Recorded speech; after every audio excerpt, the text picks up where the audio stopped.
Alors, bonjour à toutes et tous, merci d'être présents, aujourd'hui. Merci d'avoir, répondu à cette invitation, que ça soit par mail ou que vous avez vu sur les réseaux sociaux également. Donc moi, je suis Marien Gosset, délégué régional pour la région Grand Est et aujourd'hui, on vous retrouve, pour la partie 2 de notre club prévention. On avait déjà eu un 1er volet, début décembre et là, on se retrouve aujourd'hui sur comment réagir face aux conduites addictives en entreprise.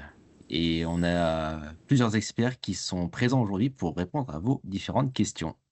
Je vous laisse la parole. Donc Florence, oui, Oui, bonjour. excuse-moi Émilie. Donc, Florence Houx, je suis contrôleur de sécurité à la CARSAT, la Caisse d'assurance retraite et de santé au travail, et je représente aujourd'hui les 2 CARSAT Alsace-Moselle et Nord-Est pour, couvrir le Grand Est. Bonjour, donc je suis Émilie Boulin, responsable prévention à l'AFT et j'ai en charge, du coup, le pilotage de l'ensemble des projets liés, à la prévention des risques professionnels. Bonjour, donc Clément Villoco, donc je suis le chef de projet webmaster de chez Addicted, qui a aussi un portail Addicted Pro dont je vais vous parler un petit peu aujourd'hui. Bonjour, je suis Marie-Claude Vaillancourt, chargée d'affaires transport pour Carcept Prev pour le groupe Clésia. Donc, j'aurai l'occasion de vous parler un petit peu du programme de prévention de la branche transport un petit peu plus tard. Donc nous avons, pour objectif aujourd'hui de vous présenter les différentes actions pour, structurer une démarche de prévention des risques liés aux conduites addictives. Comme évoqué, très rapidement par Marien, il y a eu déjà une première partie, qui sera disponible en replay et nous vous enverrons bien sûr, le lien pour, pouvoir, visionner, cette première partie. Donc aujourd'hui, effectivement, l'objectif, c'est de pouvoir vous présenter, comment structurer cette démarche et surtout, dans un premier temps avec, Florence Hung, les conditions de réussite, hein, d'une démarche de prévention. Oui, merci Émilie. Donc effectivement, au niveau des conditions de réussite, j'allais dire qu'elles se retrouvent pour toute mise en place d'une démarche de prévention de manière, globale, prévention des risques professionnels. Avec là, quelques spécificités, liées, tout ce qui est addiction. Donc, déjà les pièges à éviter, c'est de centrer en fait, de se centrer sur une approche purement individuelle et de sanctions. Donc sur le webinaire précédent, on a parlé, hein, des sanctions et des contrôles et cetera. Donc là, pour une démarche de prévention en entreprise, on va éviter de centraliser sur le salarié et de pas tenir, compte aussi des pratiques, de la culture, de l'entreprise. Il faut avoir, je veux dire, l'honnêteté de regarder réellement dans ses propres pratiques pour pouvoir ensuite mettre en place cette démarche, de pas tenir, compte aussi du travail réel et puis, de négliger tout ce qui est, action d'information et action collective. Donc, une fois qu'on a mis ces pièges, de côté, il faut un certain nombre de prérequis, un niveau de préparation avant de se lancer dans une démarche de prévention réussie. Donc, c'est créer un climat propice au dialogue, notamment le dialogue social, pour pouvoir construire la confiance, obtenir aussi l'adhésion et la participation de tous. C'est aussi primordial de clarifier l'objectif, car c'est un sujet très vaste qui parle aussi en santé publique, hein, mais donc là, si on reste au niveau professionnel, c'est important de clarifier l'objectif et de rester sur les objectifs en prévention des risques professionnels et les atteintes à la santé. Il est nécessaire aussi de mobiliser l'ensemble des équipes, l'ensemble des activités autour de ce projet d'entreprise et d'avoir une approche collective. Ce que je vous disais tout à l'heure, pour éviter de stigmatiser sur les individus. Et aussi toujours dans la mobilisation, c'est une, mobilisation autour d'une approche centrée sur le travail. On est en milieu professionnel et on va se centrer, sur, tout ce qui est, déterminant et tout ce qui est facteur lié au travail. Donc mise en place de l'évaluation, de l'analyse et ensuite pouvoir mettre en place, un plan d'action et mes collègues tout à l'heure vous donneront un certain nombre, d'outils, et d'aides pour, y arriver. Voilà. Merci Florence. Donc effectivement, pour, mettre en place, cette démarche et atteindre les objectifs, hein, de prévention, on a aujourd'hui, toute une démarche projet, pour, construire, avec l'ensemble des acteurs de l'entreprise, cette action, dans vos services. Alors on a beaucoup de RH aujourd'hui connectés, hein. C'est vrai que c'est souvent, dans ces services que ces questions sont en tout cas abordées aussi. Et donc, l'objectif de ce webinaire, c'est de revenir sur chacune de ces étapes de structuration de votre démarche et de voir quels sont les outils sur lesquels vous pouvez vous appuyer. On va y revenir. L'engagement de la direction, comment on mène en place ce projet de manière participative avec l'ensemble des acteurs internes, externes, comment on monte en compétences, hein, en formation interne, hein, pour mieux maîtriser aussi ces sujets. L'état des lieux, on en a parlé, hein, bien comprendre la problématique dans l'entreprise, identifier les postes qui sont à risque parce qu'il y a un cadre légal aussi là-dessus. Et puis, avoir un vrai plan d'action pour avoir une démarche pérenne dans l'entreprise avec une communication et une information auprès des salariés. Donc nous avons la chance aujourd'hui d'avoir, Clément Villoco, avec nous, qui représente la plateforme Addicted, et donc qui va nous présenter très rapidement cette plateforme. Merci. Donc du coup, Addicted, c'est en fait une association. C'est un site qui est divisé en deux parties. Donc on a la partie Addicted qui est réservée au grand public et la partie Addicted Pro qui est plutôt pour les professionnels. C'est ce dont on va parler aujourd'hui. Donc en fait, Addicted Pro, c'est un site on est notamment soutenu par le gouvernement. On peut trouver toutes sortes d'informations sur tout type d'addiction. On travaille en collaboration avec des médecins, etc. Enfin voilà, c'est des informations qui sont authentiques, disons. Donc sur le site, vous allez pouvoir trouver des tests d'auto-évaluation, des actuels sur les addictions, des témoignages et surtout, en fait, ce qui en général d'ailleurs intéresse beaucoup tout ce qui est préventeur, RH, etc. C'est le fait qu'on a presque 70 fiches pratiques sur l'addiction en entreprise qui traitent plusieurs sujets. Ça peut être des sujets comme comment encourager un collègue à arrêter de fumer jusqu'au point juridique. Ces fiches pratiques sont gratuites, elles sont téléchargeables. Vous pouvez vous en servir à la fois pour vous informer sur bah, voilà, un plan de prévention, par exemple, mais aussi si vous avez besoin de communiquer dans votre entreprise, imaginons par mail, régulièrement, communiquer auprès de vos employés, bah, vous pouvez tout à fait soit vous inspirer de ces informations, soit carrément envoyer les fiches pratiques directement en pièce jointe. Hein, voilà. C'est vraiment un site qui met à votre disposition tout type d'informations gratuitement sur les addictions en entreprise. Merci Clément. L'objectif, c'est de vous faire, quelques focus sur ces fiches, une petite sélection aujourd'hui pour, savoir effectivement quelles sont celles qui pourraient, de manière, prioritaire vous être utiles. Alors, on l'a dit, hein, la première étape, hein, pour, mener votre, action de manière efficace, hein, passe par l'engagement de la direction de l'employeur puisque, comme pour toute démarche de prévention, il faut, effectivement un pilote, hein, vraiment, que ce soit, une politique d'entreprise, une politique de prévention. Nous avons une fiche, hein, qui est proposée Clément pour, justement, pouvoir guider les RH dans cette action. Tout à fait. En fait, une fiche qui va vous permettre bah, tout d'abord de connaître la liste des différents acteurs qui doivent être présents autour d'une politique de prévention. Parce que finalement, il y a des acteurs parfois qu'on peut ne pas soupçonner et tout le monde a son rôle dans un plan de prévention. Donc vous trouverez aussi sur la fiche, bah, comme on peut le voir dans l'exemple d'ailleurs en dessous de l'employeur, à chaque fois donc le rôle de cet acteur. Vous allez également retrouver un plan de prévention du coup en 5 points clés qui vous permettra du coup de mener de manière structurée bah, ce plan. Et vous trouverez même des articles de loi pour encadrer votre plan de prévention de manière à, voilà, toujours rester bah, dans la loi, quoi, si je puis dire, quand vous menez votre stratégie. Vous aurez les liens dans le PowerPoint, hein, qu'on vous envoie pour cette sélection d'outils. Donc effectivement, pour l'employeur, s'il y a des employeurs, en tout cas parmi nous, des dirigeants, ou des RH, cet outil est un outil, effectivement assez structurant, assez guidant, et donc vous permet d'identifier, les acteurs. On a d'ailleurs, hein, pour mieux les identifier via la plateforme, le lien vers toutes les structures qui peuvent accompagner les entreprises. Et je pense aussi notamment par rapport à des formations qui sont possibles auprès des entreprises du transport. Oui, tout à fait. En fait, sur cette partie, vous allez retrouver, donc c'est pareil, c'est une forme de listing trié par thématique.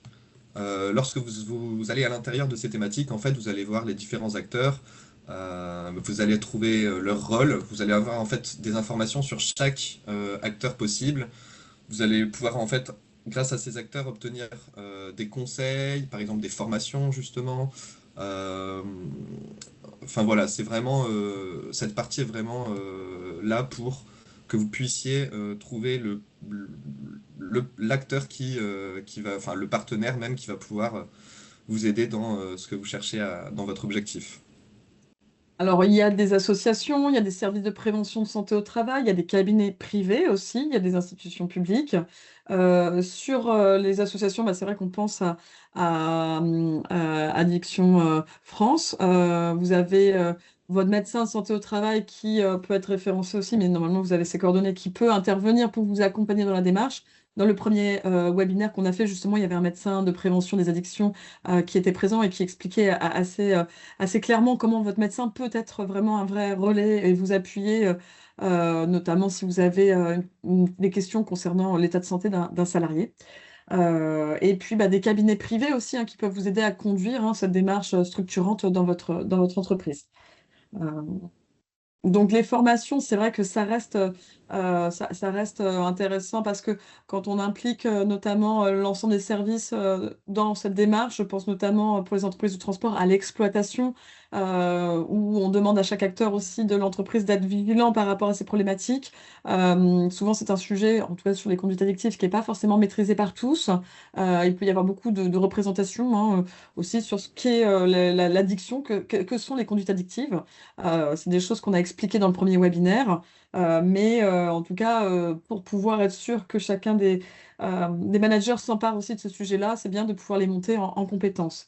Il y a d'ailleurs un programme qui s'appelle le dispositif ESPER, hein, qui est soutenu par, en tout cas, la Mildeka.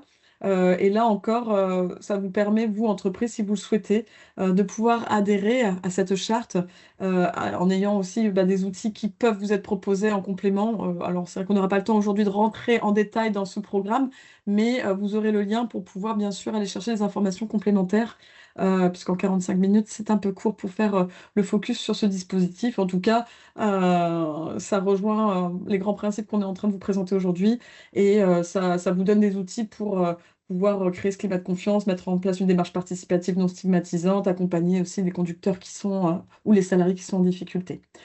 Euh, Florence Wong va nous présenter aussi très rapidement un programme en ligne, hein, qui est proposé aussi par l'INRS, Institut national de recherche sur la sécurité, Tout à qui fait, est oui. présenté. Qui a dans son catalogue une formation en distanciel de 2 jours, donc avec un public cible orienté préventeur d'entreprise, responsable de ressources humaines bien évidemment, et de manière assez globale tout ce qui est membre des instances représentatives du personnel. Donc cette formation, il y en a une en mars, effectivement, qui débute en mars 2025.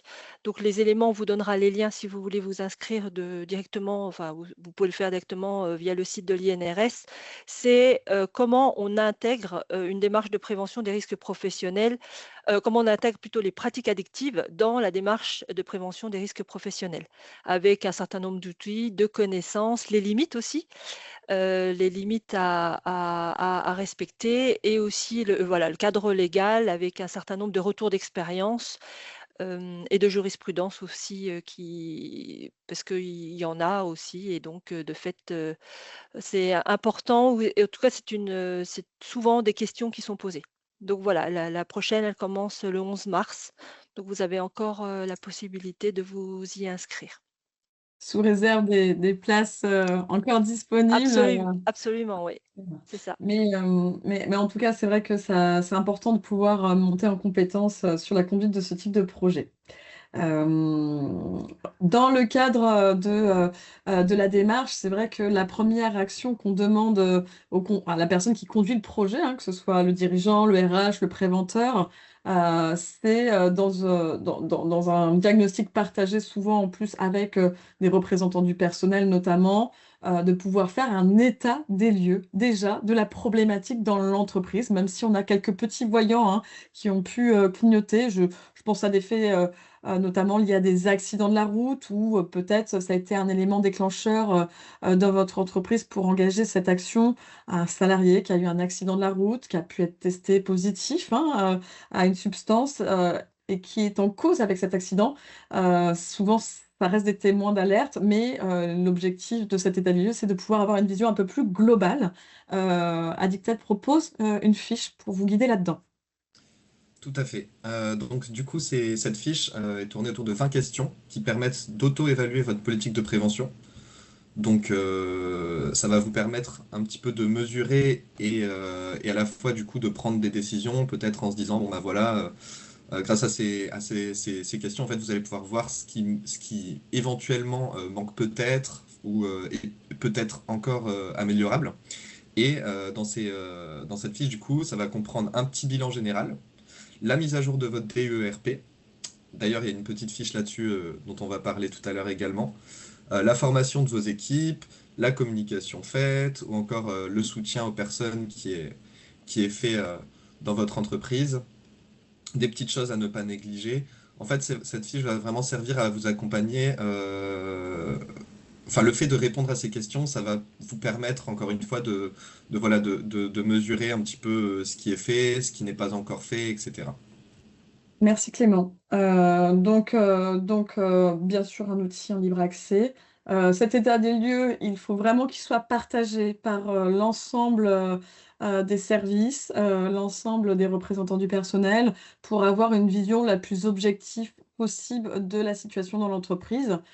C'est vrai qu'il peut y avoir effectivement des choses à améliorer dans ce que vous avez pu mettre en place, hein. Je pense notamment au volet d'aide et de soutien aux personnes, hein. Comment ça se passe quand vous avez une personne qui est en difficulté, un salarié qui est en difficulté, quelles ont été aujourd'hui les actions qui ont pu être menées? Est-ce que c'est des bonnes actions? Est-ce que vous avez pu voilà, venir en aide à ces personnes-là aussi de manière efficace?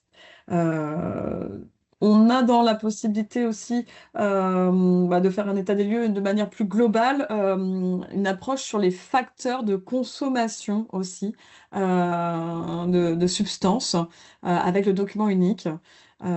Florence, je te Oui. laisse. Oui, alors évidemment, je pense que toutes les responsables ressources humaines, connaissent le document unique et effectivement, c'est le document clé, en tout cas le pivot en termes d'évaluation des risques professionnels dans l'entreprise. Tout l'enjeu, c'est comment est-ce qu'on intègre, ces pratiques, en tout cas cette analyse-là, dans le document unique. Alors pour ceux qui n'ont pas de document unique, on a toute une collection qui s'appelle OIRA, que vous pouvez retrouver sur le site de l'INRS.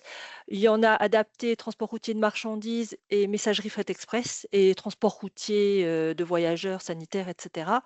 Et on a aussi, la brochure pratiques addictives, en milieu de travail et ça donne des pistes. Comment est-ce qu'on peut intégrer, en tout cas prendre en compte, pas intégrer les pratiques addictives, mais comment prendre en compte, ce risque-là qui est aussi une problématique de santé publique, certes liée à l'individu, mais tous ensemble, il est possible de travailler, sur et de réfléchir par rapport à ça. L'exemple que tu donnais, Émilie, tout à l'heure est très pertinent et on le trouve régulièrement, au-delà même de l'accident de travail, d'être arrêté sur la route, et d'être empêché de conduire parce qu'il y a eu, un test, positif par les forces de l'ordre. Ça fait des salariés qui sont plus en capacité de travailler et comment est-ce qu'on peut faire? Alors, on en a parlé, hein, par rapport aux tests et cetera, donc on va pas en reparler par rap au webinaire précédent, mais ça donne un certain nombre de billes et ça peut être complètement intégré, dans la démarche de prévention, globale de l'entreprise. Donc on a, là, Émilie est en train de montrer effectivement les différentes ressources, disponibles en prévention des risques, professionnels de manière générale et sur OIRA, hein, c'est ça, c'est ça. OIRA, TRM, sachant qu'il n'y a Ouais. pas d'onglet spécifique pratique addictive parce que ce n'est pas à proprement parler un risque professionnel comme on peut l'entendre. Mais dans les éléments de commentaires ou d'ajout ou d'analyse, il est possible, d'intégrer, heu, les dommages, en tout cas les conséquences négatives qui peuvent être, inhérentes, aux pratiques addictives. Là, par rapport à ce document unique, c'est vrai qu'on le voit souvent comme un outil, de synthèse, pour pouvoir référencer les risques. Ce qui, nous semble intéressant, c'est justement de se pencher sur les facteurs professionnels de consommation dans l'entreprise. On l'a évoqué dans le premier webinaire, plus en détail, mais c'était de se dire aujourd'hui, les facteurs liés à l'activité de travail, il y a des facteurs qui peuvent être à l'origine, même si c'est multifactoriel, on le sait, de la consommation, les manutentions manuelles, le stress, voilà, les efforts physiques, le travail de nuit, le travail Le isolé, travail posté. le travail posté et donc c'est bien en identifiant tous ces facteurs, en amont de la consommation qui peuvent être d'origine professionnelle que, vous pourrez, peut-être envisager un plan d'action plus complet et plus global sur la prévention des conduites addictives. Mais on est vraiment sur la prévention primaire. Tout à fait et vous retrouvez tous ces éléments-là dans le DSI 505, qui est sous vos yeux. Voilà, pour avoir effectivement, une ressource biblio un peu plus complète, et pour pouvoir vraiment développer votre culture, hein, sur le sujet, votre connaissance sur le sujet. Très bel ouvrage qui a été mis à jour en plus, très récemment Oui, pour très récemment. vraiment, se mettre, aussi à la page sur, toutes les évolutions, hein. Il est de février 2023 alors ça reste, le temps passe vite mais en tout cas c'est la dernière version. Donc on avait effectivement, dans l'idée de faire l'état des lieux, un ED en tout cas un outil de Addicted qui aussi vient compléter ce qu'on vient de dire. Donc oui, on a une fiche qui s'appelle d'ailleurs les bonnes raisons d'inscrire la prévention des conduites addictives dans votre DEERP. Donc dans cette fiche, on va retrouver donc un petit peu une explication de ce qu'est le DEERP. On va y retrouver les différentes démarches à effectuer, les questions que l'on peut se poser pour comprendre ce qui peut être pertinent d'inscrire dans ce DEERP. On va retrouver les différentes méthodologies, par exemple, les situations de travail, parce que parfois les choses à inscrire peuvent dépendre du contexte de travail. Et dans la même continuité, les métiers les plus susceptibles de provoquer des conduites addictives, etc. De manière en fait à ce que votre DERP soit vraiment, euh, j'ai envie de dire, sur mesure par rapport à votre entreprise, par rapport à ce qui s'y passe, le contexte, etc. C'est vrai qu'on retrouve des indicateurs aussi, hein, pour, justement, avoir un tableau de bord, concernant, l'amélioration des situations problématiques en lien avec la QVT. Donc là, en plus, on a vraiment cette notion de qualité de vie au travail qui va rentrer en compte, même si on l'associe plus aux risques psychosociaux, sur le document unique tel qu'on l'entend sur la prévention des risques professionnels. Là, il y a vraiment en plus, une mise en lumière de la QVT qui, je pense, vient compléter, effectivement la démarche sur le document unique tel que l'OIRA le propose. Mm, tout à fait. Sur, l'identification, des postes à risque, hein, il y a aujourd'hui, quand même, un cadre réglementaire, hein, par rapport, au ciblage des postes qui vont être concernés par la prévention des conduites addictives. Florence, Oui, on veut bien un peu plus d'informations. merci. Alors effectivement, la prévention, mais aussi le contrôle, hein, le contrôle, les modalités de contrôle et cetera. On en a parlé, il y a un mois, le docteur Martini a été, très précis par rapport à ça. Donc effectivement, de faire le lien, l'important, c'est d'identifier les postes à risque, parce que, il faut prioriser aussi et sont concernés, prioritairement et assez essentiellement les postes à risque dits de sûreté et de sécurité. Ça porte, c'est facile assez facile à comprendre sur les travaux qui sont habituellement reconnus comme dangereux ou qui nécessitent une certaine qualification. Donc tout ce qui est par exemple, CACES, autorisation de conduite, donc tout ce qui est conduite d'engin ou de véhicule, travaux de maintenance, travaux sur machine, machines, dangereuses, notamment en industrie en tout cas. Ou sinon ça peut être aussi des activités qui vont exposer à certains risques. Par exemple, pour le transport routier de marchandises, c'est tout ce qui est risque routier. Ça peut être le travail en hauteur, les produits chimiques, tout ce qui est lié au bruit, aux vibrations, donc un certain nombre de risques physiques. Ou sinon aussi des travaux qui peuvent, pour lesquels une formation particulière est prévue. On revient à nos caristes, mais aussi tout ce qui est habilitation électrique et tous travaux exposant à des risques biologiques qui nécessitent des certifications particulières et surtout une attention accrue et dont l'erreur n'est pas autorisée. C'est ce que je vous disais tout à la fin, où les travaux, toute défaillance humaine, un simple défaut de vigilance peut entraîner des conséquences qui peuvent être dramatiques pour soi et pour les autres. Le Conseil d'État avait, dans la jurisprudence aussi, nommé ces postes-là ce qu'on appelle les postes hypersensibles, drogue et alcool. Mais aujourd'hui, ça va beaucoup plus loin que tout ce qui est voilà, juste drogue et alcool, parce que aujourd'hui, il y a beaucoup d'autres substances qui peuvent être concernées par celle-ci. Donc voilà, donc c'est pas tous les postes de travail qui peuvent être priorisés en prévention et encore moins en sanction. Tout doit être cadré, ce qu'on vous disait lors du premier webinaire, dans les documents internes, règlements intérieurs, notes de service. Et si effectivement on veut une démarche encore plus poussée, on peut, en se penchant sur ces postes ciblés sûreté sécurité, peut-être même faire des focus sur, au vu de l'état des lieux que vous auriez pu faire, sur des types de clients, de livraisons, de marchandises transportées sur lesquels peut-être on a eu davantage d'indicateurs, hein, de Tout à fait. signaux de problématiques liées à la consommation. Entre effectivement des conducteurs qui font de la livraison longue distance, ligne, ou des conducteurs qui font de la distribution, l'environnement de travail, les facteurs professionnels, sociaux sont pas les mêmes. Peut-être que vous pouvez, à travers cette cartographie un peu que vous allez faire dans votre entreprise, des situations de travail, se dire, bah tiens, on a aujourd'hui sur telle agence ou sur telle activité, avec tel client, davantage de facteurs de consommation. Et peut-être, se dire que ça fera partie des priorités, à court terme, en termes d'action de sensibilisation ou de structuration avec, les équipes, les managers. Et ça encore, bah, c'est bien cet état des lieux, ce diagnostic, cette identification des postes qui vous permettra d'avoir une démarche sur mesure à votre entreprise. Dans le cadre, de l'état des lieux, du plan d'action, alors bon là c'est un petit outil, hein, qu'on vous propose aussi en pièce jointe de l'AFT, pour, se dire: «OK, structurer la démarche, par où je commence, qui j'implique et comment à quelle échéance on structure ce projet», avec, bah, la démarche de structuration. Après on a la sensibilisation, la formation collective et puis, dans une démarche plus de prévention tertiaire, repérer, accompagner individuellement les salariés qui peuvent être en difficulté et dans la démarche pérenne, mettre à jour le document unique, hein. C'est vraiment un séquençage comme ça de vos actions pour avoir, une démarche au long cours. Aujourd'hui, il y a un sujet quand même par lesquels les entreprises peuvent, déjà se concentrer, c'est le pot, l'organisation d'événements, de convivialité, de pot dans l'entreprise. Donc Clément, Oui, nous avons une fiche, Addicted pour ça aussi, c'est super. en fait. Donc le point d'entreprise, ça peut être un sujet un petit peu sur lequel on se pose des questions, notamment en cas de réglementation.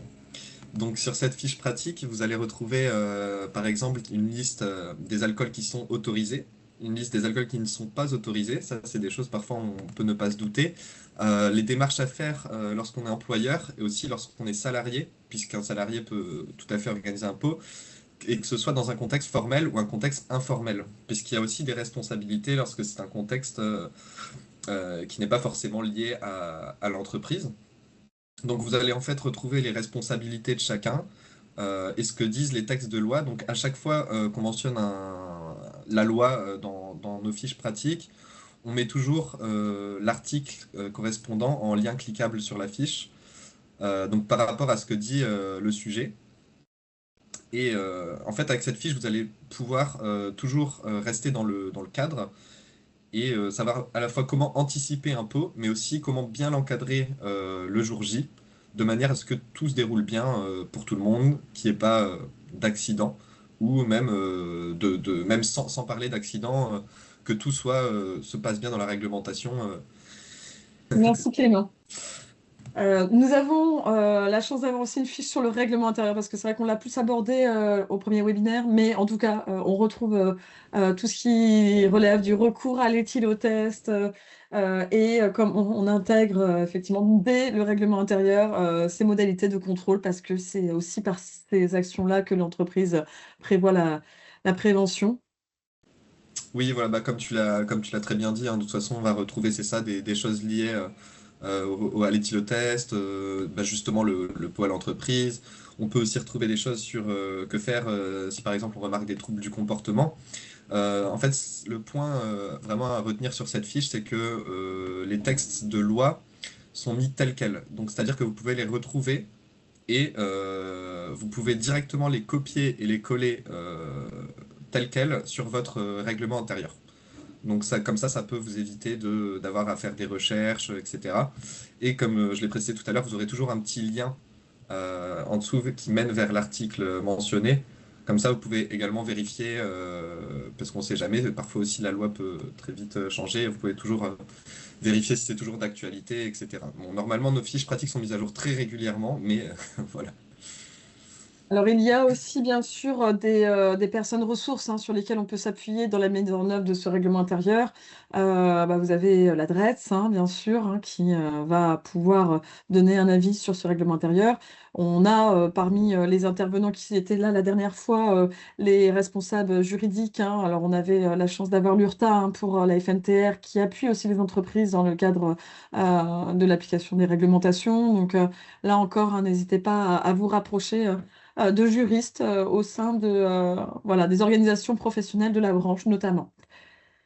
Le sujet qui arrive pour nous parmi les dernières étapes et pour lesquelles parfois on constate quand même que les entreprises ont vite commencé par cette première étape, mais vous voyez, nous on la met vraiment à la fin d'une démarche plus structurante où on vous invite effectivement après à informer les salariés de cette action que vous menez, des étapes que vous avez menées et de pouvoir les sensibiliser, bien sûr, à l'ensemble des risques liés aux conduites addictives. Là, aujourd'hui, Addicted a référencé plusieurs fiches, hein, c'est bien ça? Tout Plusieurs à fait, oui. ressources. Oui, oui, alors on a référencé des fiches, notamment celle de Santé publique France, du mois sans tabac, du défi de janvier, des choses comme ça. Donc en fait, c'est vraiment des affiches orientées à la fois sur les campagnes annuelles, donc des affiches informatives et aussi des affiches de sensibilisation. Euh, En fait, à chaque fois, vous avez en dessous de l'affiche, vous allez retrouver le lien pour pouvoir la télécharger. Donc, c'est des affiches qui sont gratuites, bien sûr. Et vous allez aussi avoir, par exemple, une affiche sur, dans un thème un peu différent, les différentes vigilances lorsqu'on prend des médicaments au volant, tout ça. Enfin, voilà. C'est vraiment des choses que vous pouvez télécharger, imprimer ou faire imprimer et ensuite accrocher sur votre lieu de travail. Voilà. Les fiches, elles sont mises à jour, elles ont été mises à jour fin 2024. Même, je dirais même début 2025 avec le défi de janvier. Donc voilà, tout est à jour. Si vous souhaitez les télécharger, ben, vous pouvez. Merci Clément. On a donc mis d'autres liens hein, vers notamment la plateforme sécurité routière où il y a encore d'autres choses plus spécifiques aux risques routiers liés à la consommation, liés aux écrans. Parce que c'est vrai qu'on parle des conduites addictives, mais on intègre aussi globalement tout ce qui relève des addictions aux écrans, bien sûr. Et puis on a la chance d'avoir Marie-Claude Vaillancourt, du coup, qui va nous parler du programme TVB, hein, donc qui s'adresse à toutes les entreprises de la branche. Exactement. Donc, c'est le programme hein, qui est financé par le haut degré de solidarité de la branche transport. Donc, et qui est rattaché, le financement se fait aussi via les contrats de prévoyance euh, qui sont au niveau de la CARCEPT. Donc, ce programme-là, c'est le programme de prévention obligatoire pour la branche. Et on le scinde toujours en deux, c'est-à-dire qu'il y a une partie qui est à la main des collaborateurs. Donc là, on voit le guide. Donc ça, c'est tout ce qui peut être fait à la demande et en toute autonomie par le collaborateur. Donc effectivement, ça peut aussi répondre à des problématiques d'addiction. Et on a toute une partie aussi qui est à la main de l'entreprise pour pouvoir venir appuyer en fait les actions de prévention que vous souhaitez mettre en place sur différentes thématiques, hein. Ça va bien au-delà de l'addiction, mais là, on fait un petit focus aujourd'hui sur cette thématique-là. Donc, on a des formations qui sont disponibles soit en présentiel, pardon, soit en e-learning. Donc, on a acteurs de ma santé, par exemple, addictologie et hygiène de vie. Hygiène de vie du conducteur. Donc là, on peut avoir une formation qui intègre les problématiques d'addiction à l'intérieur de l'hygiène de vie et l'organisation de la vie du conducteur. C'est des formations qui vont vraiment sensibiliser les personnes sur toutes ces problématiques-là, donner des moyens aussi pour rebondir si ils ont besoin, et aussi de l'information juridique sur les conséquences, tout ça. Donc, c'est assez complet. On a aussi la possibilité pour une entreprise donc de demander un atelier de prévention. Et on en a un justement qui est dédié à l'addiction. Ça s'appelle la prévention des conduites addictives. Donc, c'est un atelier d'une heure hein, qui se déroule tout au long de la journée parce qu'on a des petits groupes. Le but, c'est que ce soit interactif. Et donc, celui-ci, c'est un jeu géant de sensibilisation à l'hyperconnexion et aux écrans. Donc, c'est ce qu'on disait. On intègre aussi cette notion-là dans la notion d'addiction. Le programme Transportez-vous bien, c'est toujours un programme qui est clé en main, hein, autant pour les entreprises que pour les salariés. Donc, toutes les ressources sont disponibles sur le site si vous avez besoin d'outils de communication, si vous souhaitez réserver hein, des ateliers, si vous souhaitez avoir accès aux formations pour vos collaborateurs. Donc, tout est clé en main, puis on est aussi là pour vous orienter si jamais vous avez besoin. Merci Marie-Claude. Donc c'est simple, aujourd'hui l'entreprise peut prendre contact, attache avec le conseiller CARSEP-REV local Mhm. et avoir un entretien téléphonique ou en entreprise pour avoir toutes les informations et mettre en place ces programmes-là aussi, j'imagine. Absolument, absolument. Je le dis tout le temps, c'est clé en main. Le but, c'est que ce soit facile pour l'entreprise. Donc voilà, que ce soit au niveau des formations, que ce soit au niveau des ateliers, voilà, on a, euh, on a plusieurs modules et sur les différentes thématiques qu'on voit à l'écran. Euh, on n'a pas que l'addiction, mais on a aussi les problématiques d'addiction.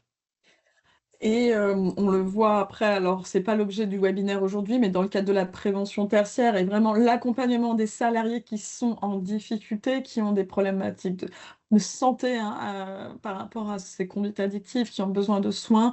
Là encore, hein, de toute façon, c'est intéressant de se renseigner sur l'accompagnement individuel qui est proposé par ce programme pour aller Mhm. accompagner dans le parcours de soins, effectivement, après le salarié, le collaborateur en difficulté. Il y a alors on parlait des animations d'ateliers, et il faut savoir qu'aujourd'hui, beaucoup d'entreprises font appel aussi à l'AFT hein, pour animer sur le cadre des journées sécurité, des ateliers de sensibilisation au risque professionnel, hein. J'ai mis à titre d'exemple des tapis hein, pour sensibiliser les collaborateurs à l'alcool au volant. Voilà, il y a plein de choses intéressantes, et là encore, il faut peut-être ne pas hésiter à se rapprocher des délégations AFT en région. Alors, on a la chance d'avoir Marien qui est là, hein, qui pourra être votre interlocuteur si vous avez des questions à ce sujet, puisque on a beaucoup d'entreprises qui vraiment prennent à cœur le sujet de la sécurité et qui organisent des journées dédiées à ça pour vraiment prendre le temps d'aborder, que ce soit avec CARSEP-REV, l'AFT ou d'autres partenaires de santé sécurité au travail. Il existe un autre outil, hein, on peut terminer là-dessus, je vois qu'on est bien en plus dans les délais, un outil qui s'appelle CAP, Conduite Addictive Prévention. Donc cet outil est un outil qui a été développé en partenariat avec la CARSAT Aquitaine, l'ANACT, et donc spécifiquement pour les entreprises du transport, vous retrouvez des modules de vidéo motion design pour pouvoir sensibiliser vos conducteurs, vos managers aux risques liés aux conduites addictives, à l'alimentation, à l'hygiène de vie aussi. Je profite d'avoir quelques minutes pour vous présenter juste assez rapidement le site. Donc c'est pareil, hein, c'est un outil qui est en ligne gratuit pour toutes les entreprises. Il vous suffit juste de taper CAP AFT et vous tombez sur le portail. Et là, vous avez différents parcours qui sont proposés. Là encore, Marien pourra, si vous le souhaitez, avoir plus d'informations, le contacter. Mais on a des vidéos de médecins de santé au travail, de témoignages d'entreprises du transport qui expliquent comment elles ont conduit leur démarche. Et puis, vous retrouvez effectivement ces petits motion design par secteur d'activité qui sont destinés à sensibiliser les salariés. Et donc, voilà, ces vidéos permettent de comprendre effectivement quels sont les facteurs de consommation au niveau des facteurs de risque professionnel qui vont induire des risques potentiels de consommation et quelles sont les conséquences que peuvent avoir ces conduites addictives sur les accidents au travail, hein. On parlait du risque routier, mais pas que. On peut avoir, on le sait, hein, les entreprises nous l'expliquent très bien, cette zone grise, hein, où le conducteur a fait une chute dans les escaliers, mais il n'avait pas l'air dans son état normal. On l'a beaucoup évoqué, hein, justement lors du dernier webinaire, c'est ces moments où on sent que le salarié a des retards, a cassé des véhicules, a fait, voilà, a eu des comportements un peu déplacés avec les managers ou les collègues. Et donc, voilà, on retrouve un peu l'ensemble de ces causes et de ces conséquences dans ces motion design. Je ne sais pas si vous voyez bien la petite vidéo qui défile là. Est-ce que ça fonctionne ou pas? Vous voyez la vidéo? Oui, oui, Ouais, oui, ça. oui, oui, ça D'accord. fonctionne. Donc voilà. Donc n'hésitez pas, hein, vous aurez le lien, bah, il a été transmis là sur le chat, mais vous l'aurez aussi dans les supports. Voilà, des vidéos qui peuvent être utilisées, on l'a vu. Alors certaines entreprises peuvent les intégrer à des programmes de formation, hein, quand elles accueillent des nouveaux arrivants. Ces vidéos peuvent être utilisées aussi dans le cadre, on a parlé de journée sécurité. Certains les diffusent aussi sur les écrans dans les salles de pause. Voilà, libre à vous de pouvoir effectivement alimenter votre campagne de sensibilisation avec tous ces outils qui sont bien sûr en libre accès.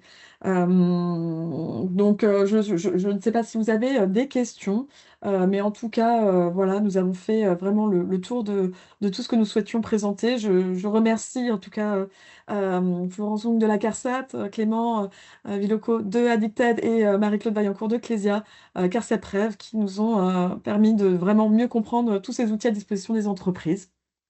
Voilà, n'hésitez pas si vous souhaitez poser des questions, nous sommes là pour y répondre.